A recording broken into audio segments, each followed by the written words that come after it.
Your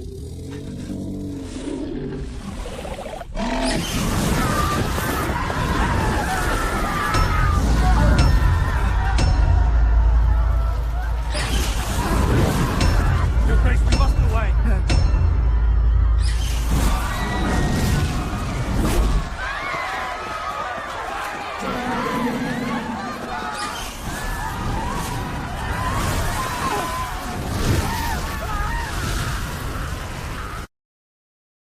You stand before the Queen of the Seven Kingdoms with a dragon of House Targaryen. Presenting this as if it's news. Can you imagine if Adam was like, oh this is awkward. I mean, I knew you looked familiar, but I'd have bet my life this chap behind me was just a really angry flying fire donkey. And you start off this video by completely missing the point. Rhaenyra isn't telling him that the dragon is the property of House Targaryen as if it's news. She's communicating the fact that a commoner essentially stole a dragon from the royal bloodline, and she uses that premise to ask him what he wants. What do you want? I want to stand a bit closer together so that we don't have to shout talk at each other. It's windy as balls out here and you're f***ing miles away. Also, I'd like to know on behalf of the fans if this means your ex-husband Laenor died off-screen or if I'm gonna have to fight him to keep sea-smoke. The gods call me to greater things. Who am I to refuse them? I don't know, but wise leaps to mind. You know, based on the current life expectancy of the dragon riders on Team Rhaenyra. Dude, how are you this stupid? Like, you watch TV shows for a living, and yet you don't understand the concept of characterization. How is that even possible? Adam has been shown to desire more than a simple commoner's life. He wants glory and honor, and becoming a dragon rider presents him with that opportunity. You'll have a scar, but it will be easily hidden. Thing Disney said about Lion King 2 Simba's Pride somehow makes it into the script. Discount Jeremy makes a pop culture ref. I think it's clean here. Okay, team, this is gonna be Elsa. Skip. The squire.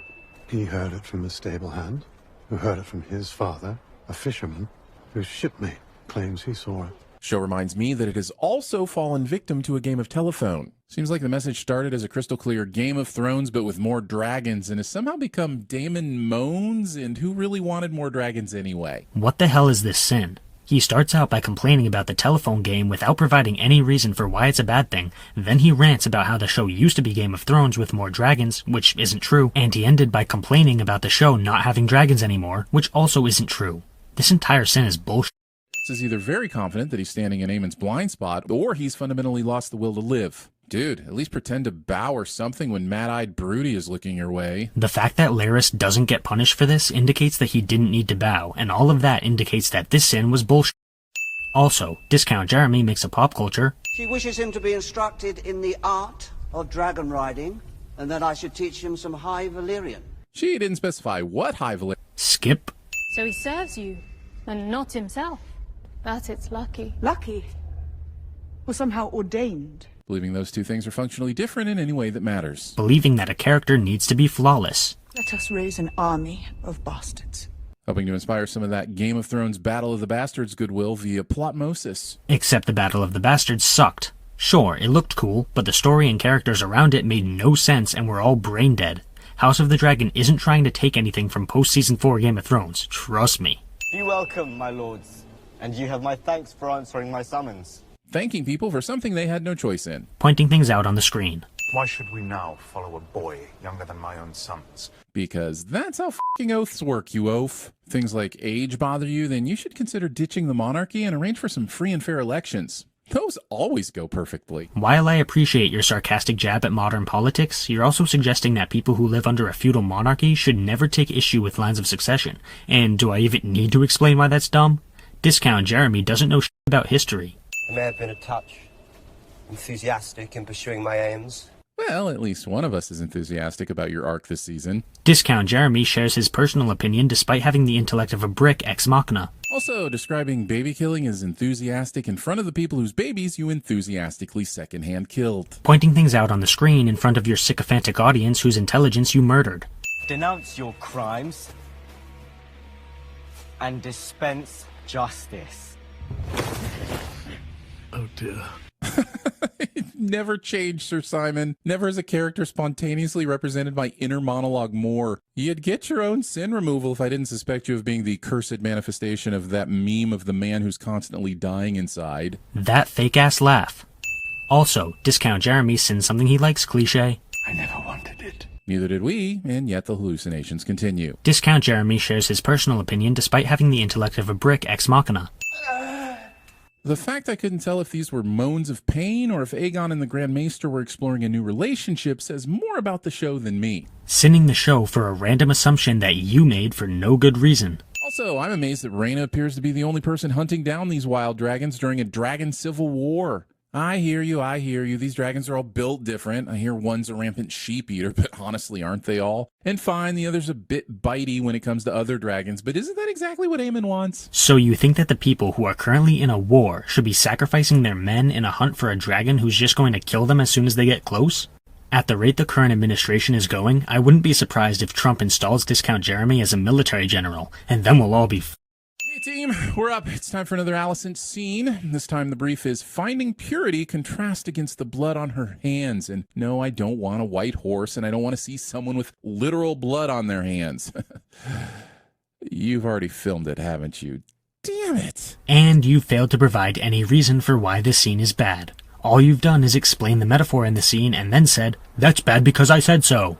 What if one of your base-born, silver-haired dragon riders decides he wants to rule the Seven Kingdoms? Nobody will be seated while Jace Targaryen pouts and whines. But Mom, if the other bastards get dragons, how will I know I'm still special? Yup, it's called characterization. I don't know why you think that's a sin, but then again, you're the guy who thinks that the word cliche means anything that's happened before. Won't be happy. I'll be very unhappy. Never live it down. Never live it down.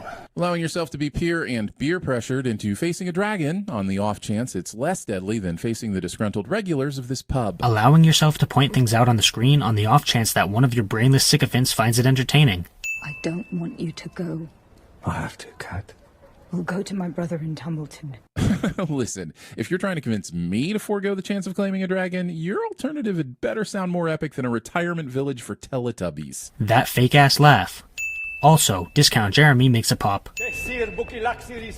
These guys are pissed off because they believe the dragons are gods and should be treated with respect, and that respect is best demonstrated by not respecting the dragon's right to choose its rider. No, I get it, Dragon Monks. As humans, you absolutely know what's best for a dragon's body. I appreciate the parallel to modern-day abortion debates, although it's a bit hypocritical coming from you, given your boss's sexual attraction to 10-year-old Emma Watson, but the point here is that these guys aren't being rational.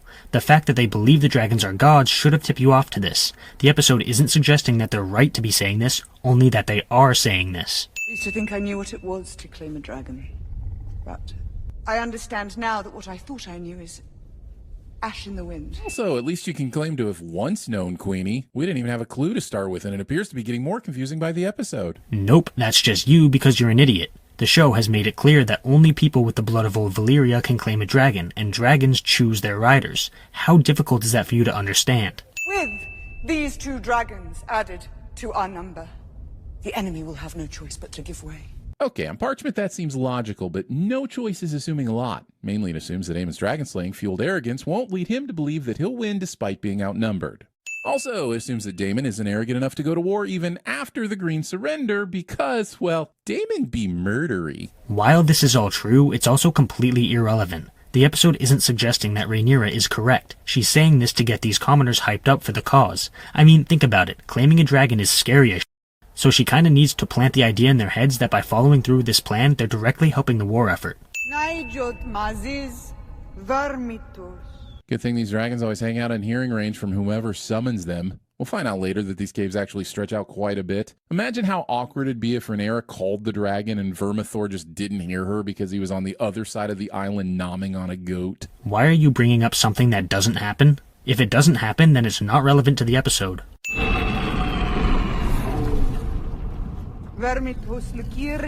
Prematurely waking someone up and then telling them to stop being grumpy. Pointing things out on the screen and then telling people to subscribe to your garbage channel. Emma Darcy isn't telling me to dohai ras in this scene. Discount Jeremy has a boner. I have nothing more to tell you. It must be the dragon who speaks. Okay, but does he have to talk to them all at once? If Vermithor rejects the first volunteer, it isn't going to be with a polite nuzzle. Usually torches the poor f***er, so aren't we looking at a lot of collateral damage? Any of these people could have possibly been the one, but now no one else gets a chance because the first guy was a wimp?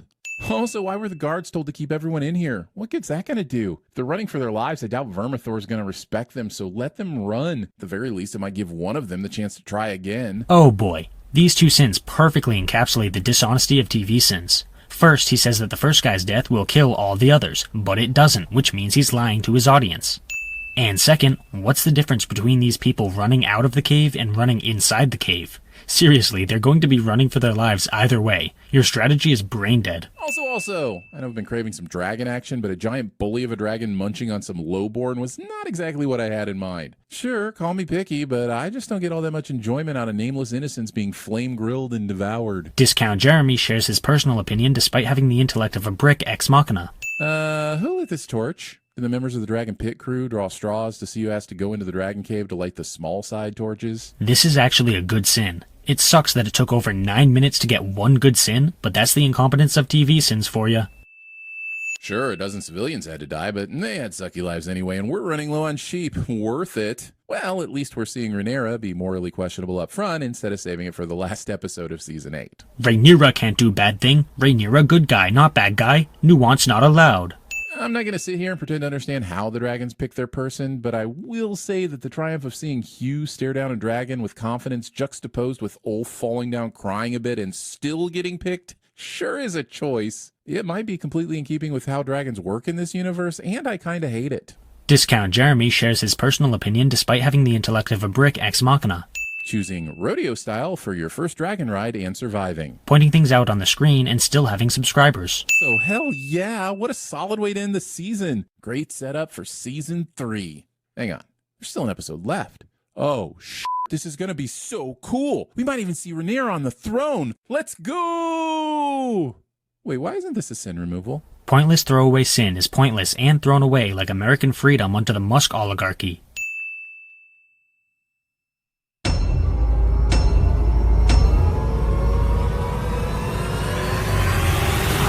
Well, I woke up to go get me a cold pop, and then I thought somebody was barbecuing.